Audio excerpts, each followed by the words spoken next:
बहुत समय पहले एक घना और रहस्यमय जंगल हुआ करता था। नाम था सातवना जंगल। यहाँ शेर, हाथी, भालू, बंदर और बहुत से जानवर शांति से रहते थे। इंसानों का यहाँ आना लगभग नामुमकिन था, लेकिन किस्मत को कुछ और ही मंजूर था। एक तूफानी रात थी। बिजली गरज रही थी। तेज बारिश हो रही थी। जंगल के किनारे एक टूटी हुई नाव बहती हुई आई। उसमें एक छोटा बच्चा था, सिर्फ 4 साल का। नाम था अर्जुन। उसके माँ बाप नदी में बह चुके थे। घायल और बेहोश अर्जुन को सबसे पहले देखा एक काले भालू ने, जिसका नाम था कालू। कालू दिल से नरम था।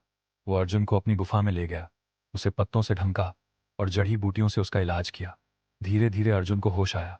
पहली बार जब उसने आंखें खोलीं, उसने सामने एक भालू को मुस्कुराते हुए पाया। डरने की बजाय अर्जुन ने कहा, मम्मा।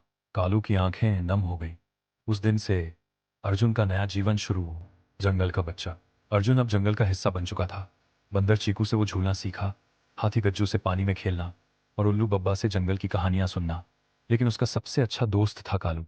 कालू ने अर्जुन को सिखाया कि कैसे मधुमक्खियों से शहद लेना है, जंगली फल कौन से खाने लायक है, और सबसे जरूरी, जंगल के नियम। जंगल में कोई राजा नहीं होता बेटा, कालू अक्सर कहता। यहाँ सबका अपना हिस्सा होता है और सबकी जिम्मेदारी होती।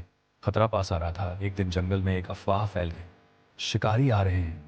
बब्बा उल्लू ने रात को देखा कि जंगल के बाहर ट्रकों में हथियार वाले लोग आए हैं। जानवर डर गए। अर्जुन ने पहली बार देखा कि उसका शांत और सुंदर जंगल अब खतरे में है। अर्जुन ने कालू से पूछा, हम क्या करेंगे? कालू ने जवाब दिया, हमें मिलकर लड़ना होगा, पर खून नहीं बहाना। हमें उन्हें जंगल से डराकर भगाना होगा, जैसा इंसानों से जानवर डरते हैं। योजना बनती है। अर्जुन ने जंगल के सारे जानवरों को बुलाया। एक सभा बुलाई गई। चीकू बंदर पेड़ों से उन्हें देखेगा, बब्बा उल्लू रात में निगरानी करेगा, गज्जू हाथी रास्ते बंद करेगा, और कालू कालू और अर्जुन शिकारी के कैंप में घुसकर उनके ट्रक को नष्ट करेंगे। अर्जुन ने इंसानों से सीखे कुछ शब्द लकड़ी पर लिखे, ये जंगल हमारा घर है, हमें मत मारो। ये बोर्ड उन्होंने कैंप के सामने रख दिया। आखिरी रात अगली रात सबने अपनी अपनी जगह ली। शिकारी जैसे ही जंगल में घुसे, गज्जू ने रास्ता बंद कर दिया। चीकू ने उनके सिर पर पेड़ों से फल गिराए।